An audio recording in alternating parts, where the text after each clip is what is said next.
I want to just check volume. Okay at the back? Or did some of you not hear that at all? Is that okay? Yeah, maybe just a touch up? Yeah, thanks.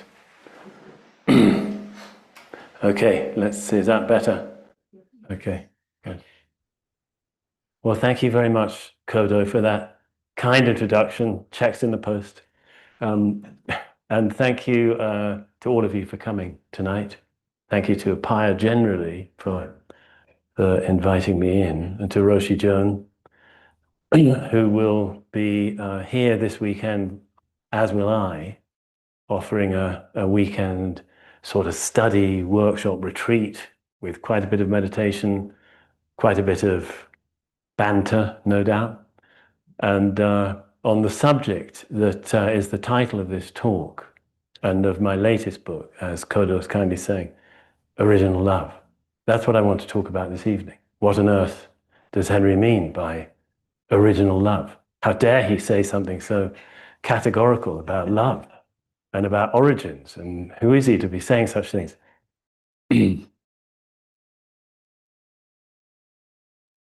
Just before launching in and trying to give my apologia for my hubris in using such a term, I want to just recognize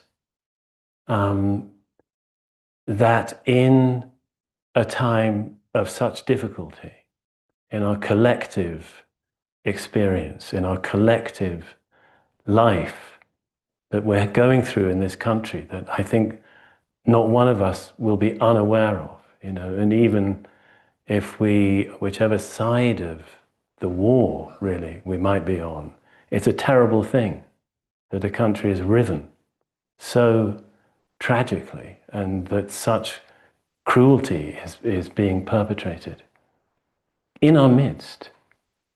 It's not an easy thing to be living with, and it's not sort of, I want to say somehow that, as practitioners, we might have some expectation that we sort of ought not to be too troubled by it somehow.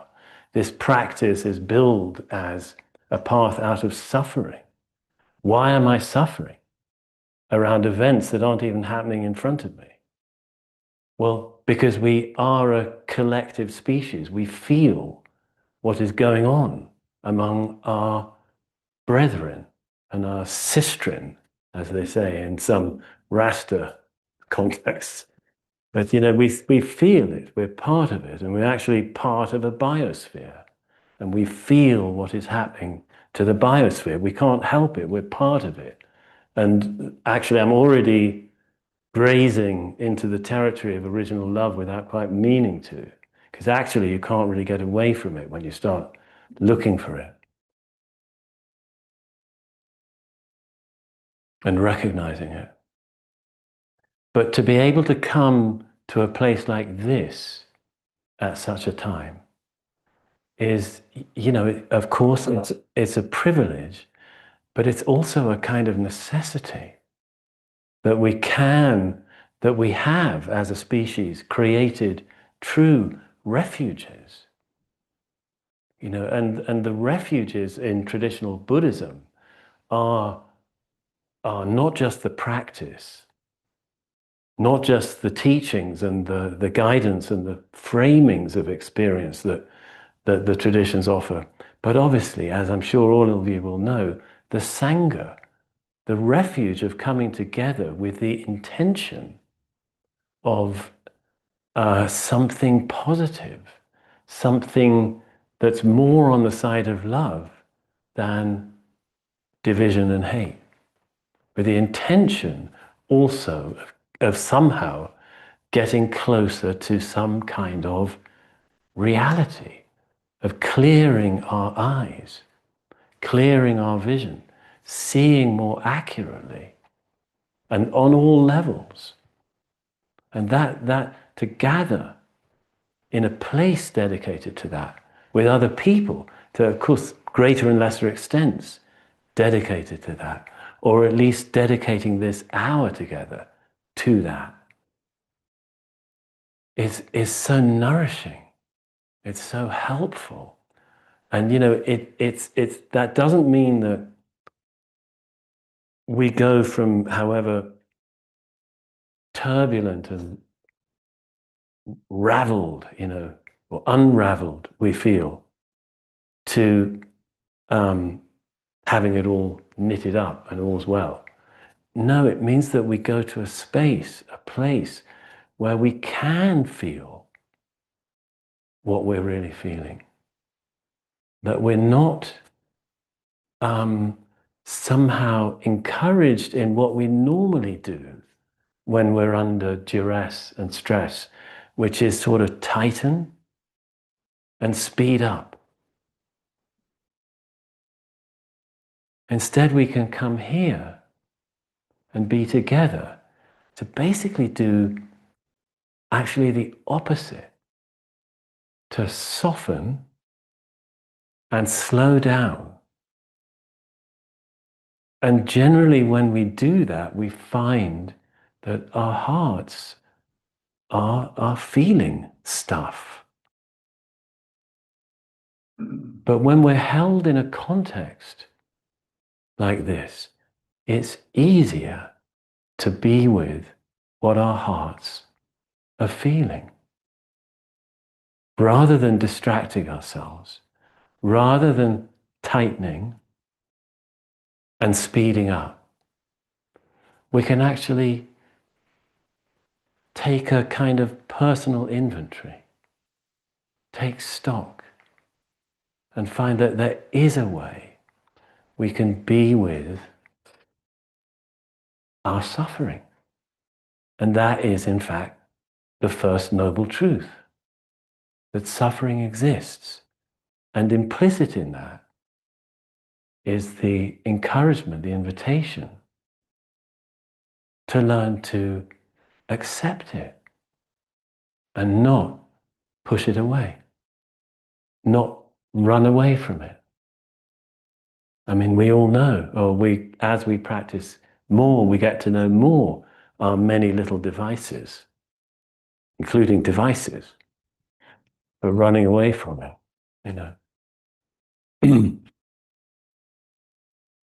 So that's my thanks to this space that we are in together for these minutes, this whatever, half hour left or whatever it is, half an hour already, I'm not sure, but about that we have actually been graced with one another, or are graced with one another for this period of time, regardless of what else is going on, to nourish and take refuge and know that that's good.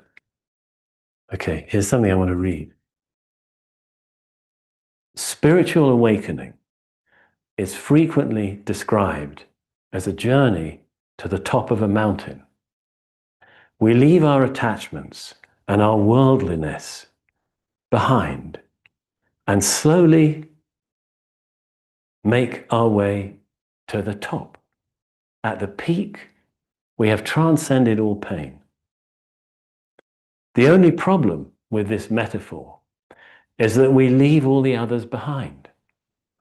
Our drunken brother, our schizophrenic sister, our tormented animals and friends, their suffering continues unrelieved by our personal escape.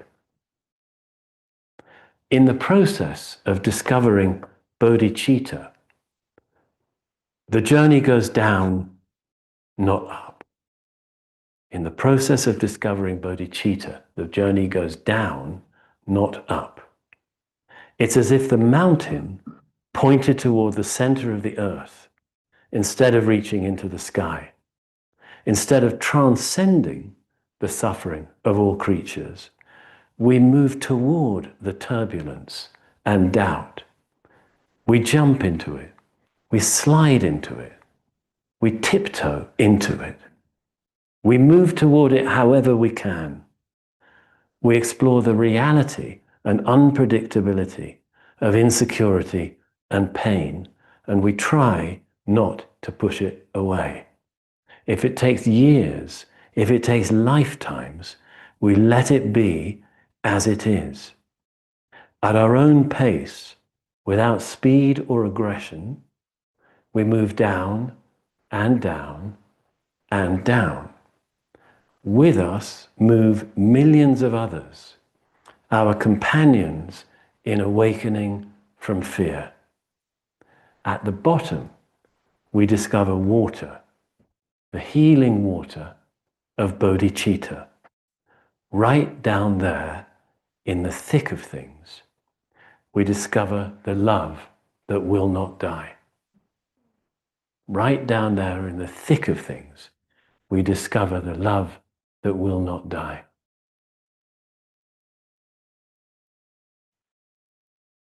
I wish I could claim that I wrote that, but I didn't. It was Pema Chodron.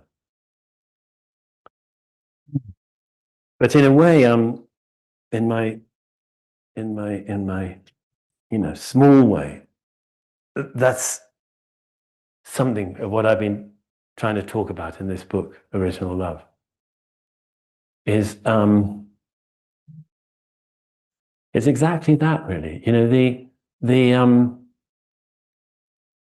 This word awakening, I want to just offer a few perspectives on it, ways of thinking about it. It's sort of central to Buddhism, actually. I mean, the word Buddha, the common gloss on it is that it means awakened. The Buddha is the awakened one. And the root bod or bud is around awakening or waking up. That's commonly what you'll read and hear.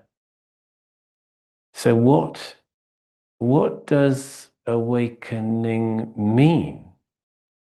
Especially, in particular, in a practice context, in the context of meditation practice. And actually, I've knocked around a bit in the world of meditation. And I think I've seen that it can be used in many different ways to mean many different things. When I was doing a mindfulness-based stress reduction course, an MBSR course, when we recognize that we've been lost in a train of thought and come back to present moment experience, that was called an awakening. And it's reasonable. We've been lost in thought. I mean, we'll all know this very well if we're practitioners. You get lost in thought and, oh man, where have I been the last? I don't even know how long. Was that 5 seconds or 5 minutes? A train of thought carried me, and I've got off it, and oh man, I'm sitting here. I've woken back up into presence, to being present, into mindful awareness. Okay, fair enough. What about if I've been living with some kind of perhaps oppressive set of assumptions about myself and my place in the world? For example, what Tara Brach calls the trance of unworthiness, that she sees as very common in the world. I think quite rightly, I might mercifully wake up from that. I might suddenly recognize that this oppressive sense of shame that I've been carrying around is actually not a reflection of reality. It's just a process of thought and feeling and body sensation that I've been living with based on certain assumptions and interpretations and so on. And it's sort of created by me. It's not actually the way things really are. It's the way they've appeared to be for me. And I can wake up from that. I can wake out of a mood, but more than a mood, a kind of set of a sort of disposition toward the world and myself. Yeah, that's another kind of awakening. Anybody who's meditated at least a little bit, or maybe a fair bit, or whatever that means, I mean, somewhat, done some practice, will probably know that often it's kind of, it's sort of a little bit of a, I was going to say grind, but perhaps it's not quite right to call it that. But we often get, we find we're sort of getting lost and come back and lost and come back and lost and come back. And it's not particularly pleasant, or it's okay, but it's not particularly sort of, I'm not sure it's paying off really, kind of thing. And then one day, just like any other, 10 minutes of the sit, just like any other, but then suddenly, boom, I'm in a kind of a slightly transfigured place. There's sudden silence and peace and ease. And I don't seem to have to be making any effort at all. And it's got a crystalline clarity in my sitting. I'm aware. I hear sounds. I hear the little rustle. I hear somebody's breath in the other side of the room. I hear, a bird outside. I can notice a thought forming and disappearing, and there's a little sensation down here. What is it? Is it an emotion, or is it, it's gone? And it's effortless clarity of awareness. And, some terminology, it might be a taste of samadhi, one-pointedness, or sometimes translated concentration. I feel that kind of thing is really akin to a flow states, which are normally associated with outward activities, where we, might be riding a mountain bike, playing the piano, making a spreadsheet even, but something's going on that we're absorbed in, and suddenly the gear switches, and it's kind of easy, effortless, and engrossing. And there's a sort of warm, fluid feeling in the body, right? You know what I mean by flow states. So I think this can happen in meditation, something like it. It's just a little different because we're not busy with an outward activity when it happens, but it's a similar kind of gear shift, an awakening into a state of clarity, an awakening into a deeper kind of mindfulness, an awakening into samadhi, let's say. That can happen too. And the term awakening will be applied in those things. So actually, I've just gone through, what have I just gone through? I've just gone through some of the aspects that I talk about in my book, Original Love, of original love. Now, but I haven't finished this little list because there's an important other meaning of the word awakening, which seems to be what, generally speaking, in Buddhism and also in associated traditions like sort of Vedic thought and Advaita Vedanta and so on, seems to be the target zone of what they mean by awakening. And that is a more radical kind of shift from the sense of me as the sort of center of gravity of my life and the filter really through which all my experience flows, to suddenly recognizing that sense of self is actually not all it cracks itself up to be. That actually it purports to be the absolute sort of core of my life. But actually, in this meaning of the word awakening, somebody recognizes that in fact, it is only thoughts in the mind, we might say narratives in the mind, perhaps some subtle muscular tensions in the body, perhaps some say. But once we see that it's only those things, we recognize that actually there's somehow a much larger sense of reality that we are merely part of. And that's what we really are. And this sense of self has been a kind of intruder. It's a sort of puppet that arose and claimed authority that it didn't really have. And it's very liberating. And, this has been recognized for, millennia. William James talked about it a bit in the Varieties of Religious Experience in 1905, 1906. And he said, in such an experience, the hegemony of the ordinary, everyday, rational sense of self is overturned. That was how he put it. It's overturned. That there is, in fact, something that supersedes our ordinary, egoic sense of me. Okay, everybody on track so far? This is a fourth kind of, I'm sure you weren't counting. I was counting in my mind. This is a fourth way of looking at the word awakening in the context of practice. And it's probably, perhaps, the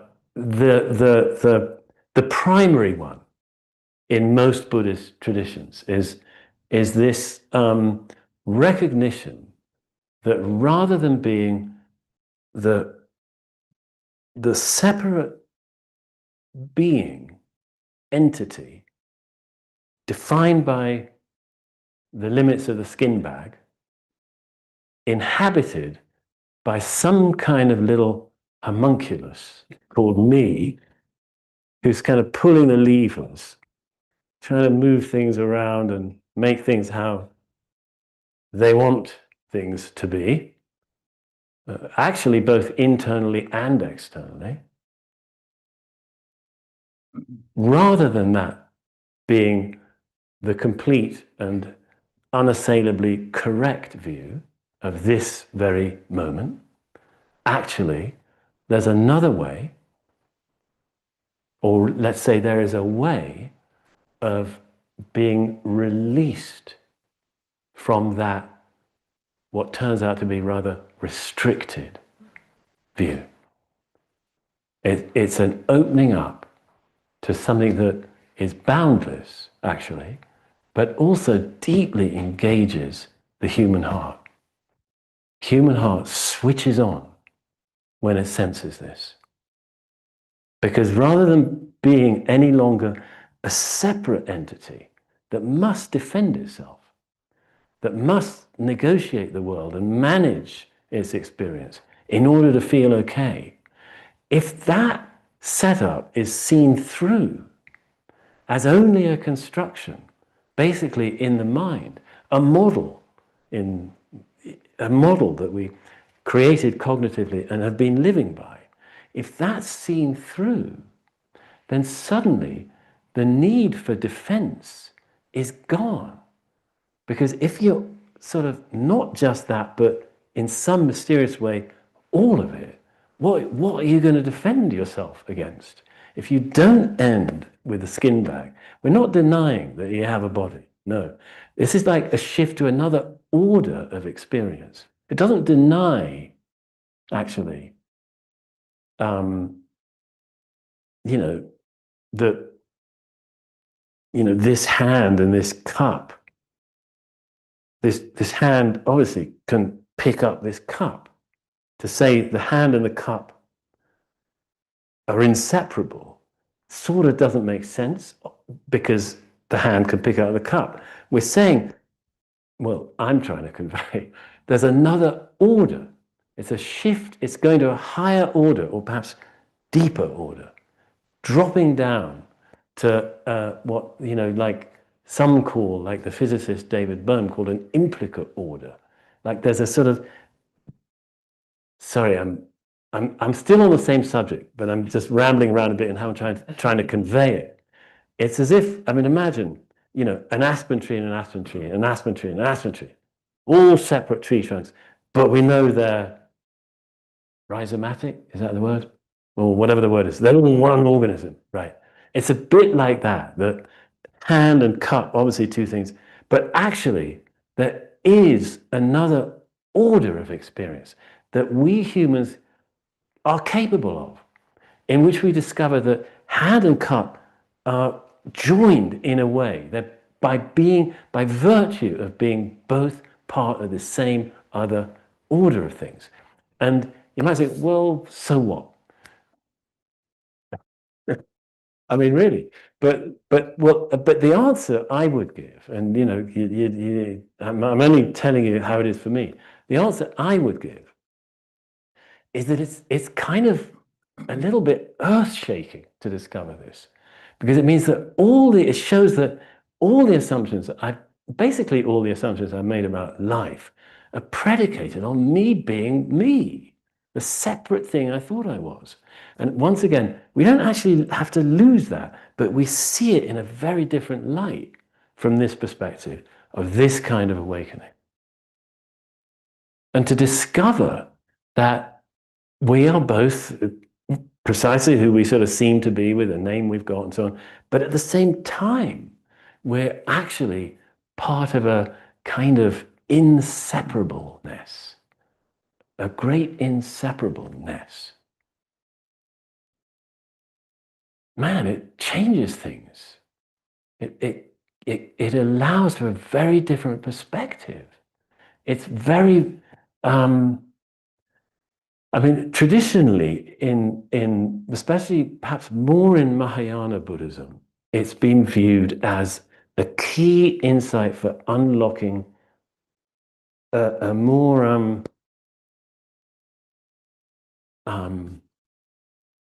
I suppose, fundamental compassion. Okay, now I can get to the title. Having laid all that out, why is this called Original Love? How am I doing for time? Okay, not so good. So, in Zen, having that kind of experience that I've just been talking about, from about the what would this be?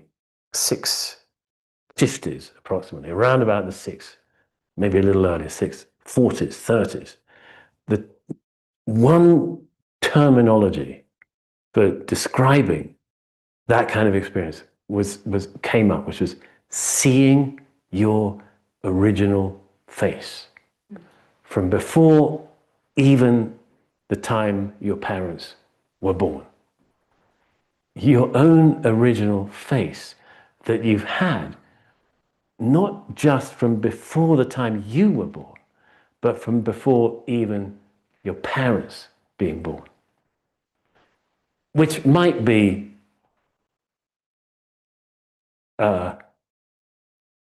interpretable as just, it has no time.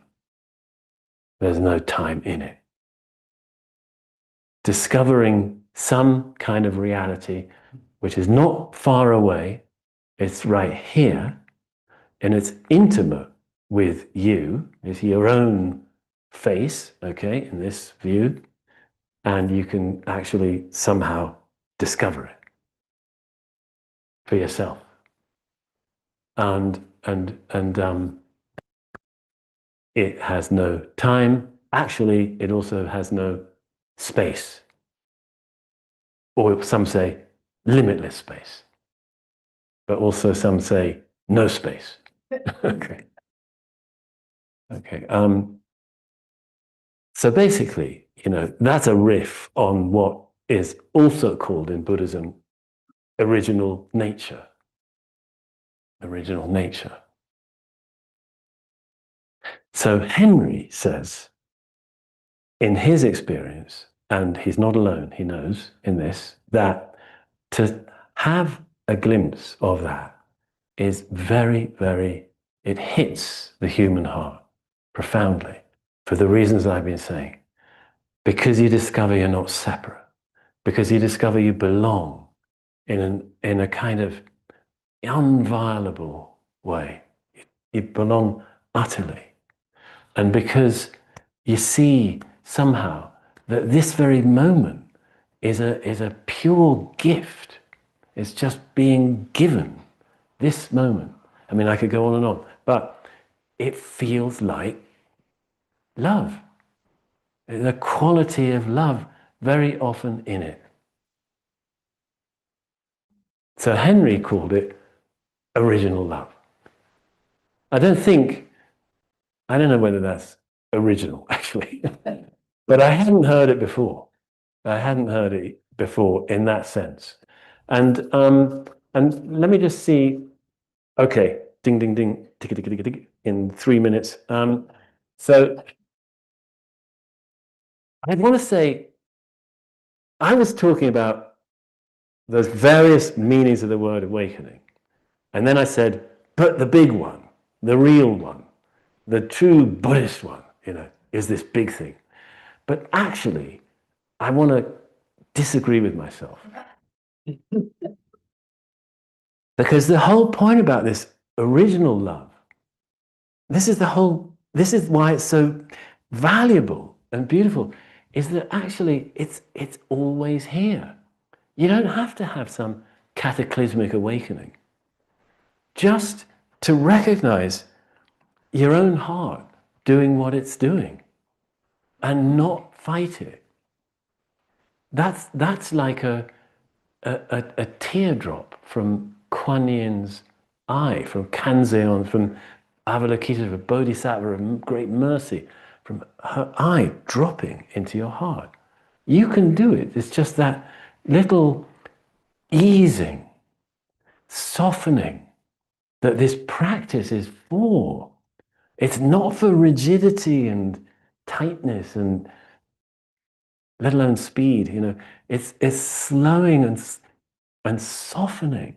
And in that softening, in the first minutes of practice, let alone decades of it, just finding that little bit of, like a drop of self-love, self-care, self-compassion. And you're getting it. You're getting actually the very same love. It's showing itself in these micro moments, micro awakenings. It's not, so you've been thinking about a train of thought. That's what my mind sometimes does. Not wrong. You shouldn't be thinking. You're supposed to be doing this thing called meditating, where you don't think. No. Wow. I'm being patient with my own mind. That's pretty cool. Isn't that? I mean, that's quite a sort of step, really, to go from being dragged around by my thoughts all day long and the activities that they tell me I must do and so on, to suddenly recognizing I can be the space in which thoughts arise. I can be patient with my own mind.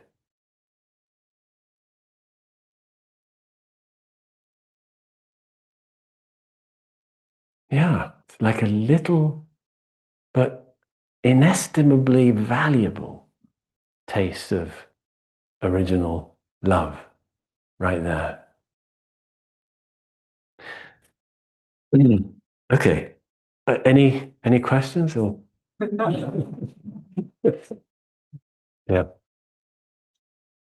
I came in here tonight. Let's see. What's that? Like you put me at the microphone is with this. Yeah, you're in the hot seat now. Yeah.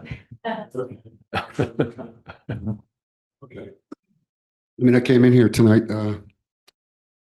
Didn't even know what this was going to be about, but everything you've said is spot on with everything that's been on my mind for weeks. So serendipity is alive and well.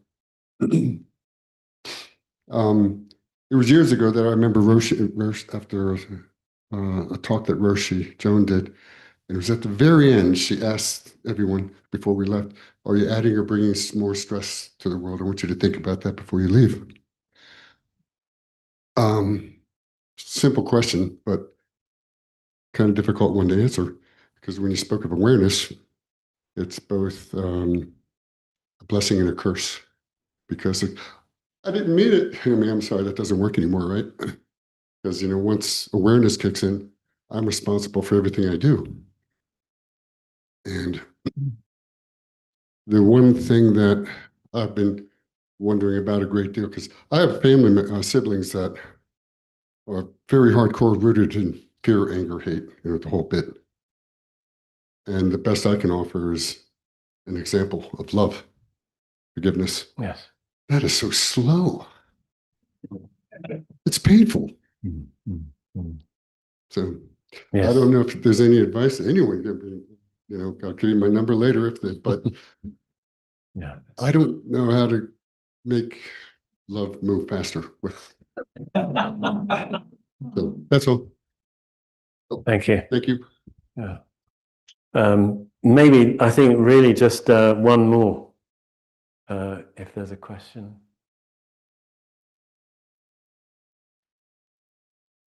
Yeah, no, that's all good. Yeah.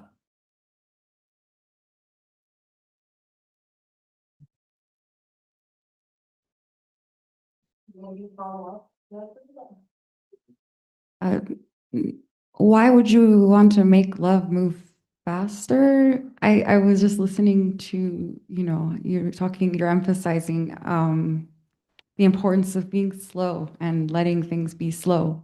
Yes. And so love is maybe slow sometimes. Yes. Well, let me, if I may, I might just speak to that. I think you're absolutely right, really, that slowing down. I mean, you don't want to be, there's that sort of thing when people first get into mindfulness, they can become kind of slightly mindful zombies, where they talk really slowly because they're so aware, I mean, that's okay. That's a phase. We all might. I've probably been guilty of that, I'm afraid.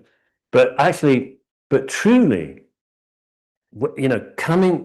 granting yourself time in your day when you're just still and you let your system slow down. Because as your system slows down, you start to feel what's going on.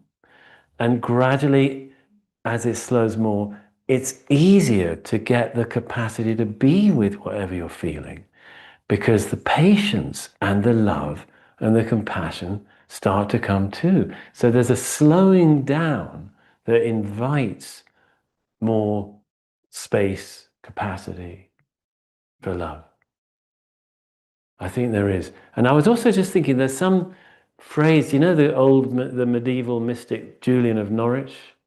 She had this strange phrase, the work of God is an atom. And an atom was actually the smallest unit of time. It was 1/64th of a second that they had. They said the work of God is an atom. So I think the work of love might be apparently slow, but it also might be just like that. Because you know how those shifts happen? From struggling, especially I'm talking about in sitting, from struggling to suddenly not struggling. It's an atom in that terminology. So that's rather nice. But I'm afraid I think we ought to.